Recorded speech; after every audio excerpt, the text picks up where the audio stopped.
Let's get back on the discussion of the economy. I mean, you have been critical of Black Lives Matter relations with, communism and anti-capitalism. Sure. There's a new African-American congressman who said capitalism is the new slavery. Yeah.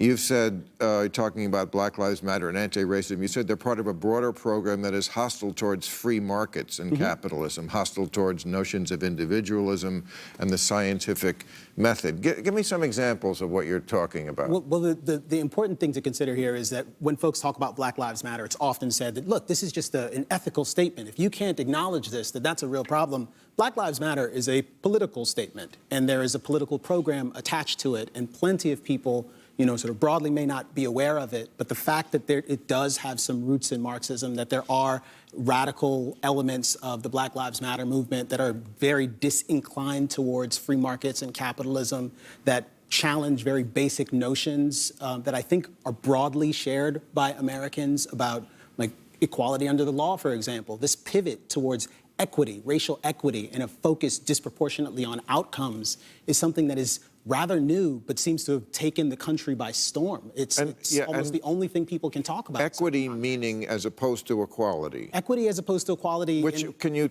I can give you a practical example of that. Yes. COVID, we were just talking about a moment ago. We know that the most vulnerable population when it comes to COVID are older people. That if I took people over the age of 55, sure, that's 80% of the deaths. There have been actual conversations about prioritizing people on the basis of their race, because COVID is said to disproportionately impact Black people relative to white people. It is a ridiculous proposition, but it's a proposition that's found its way into the mouths of governors here in California, the pages of the New York Times. We're actively talking about this kind of ridiculous, because we actually know, when we look at the global impact of COVID in the United States, again, 80% of the people who are dying are older, around 18% of the people who are dying are Black.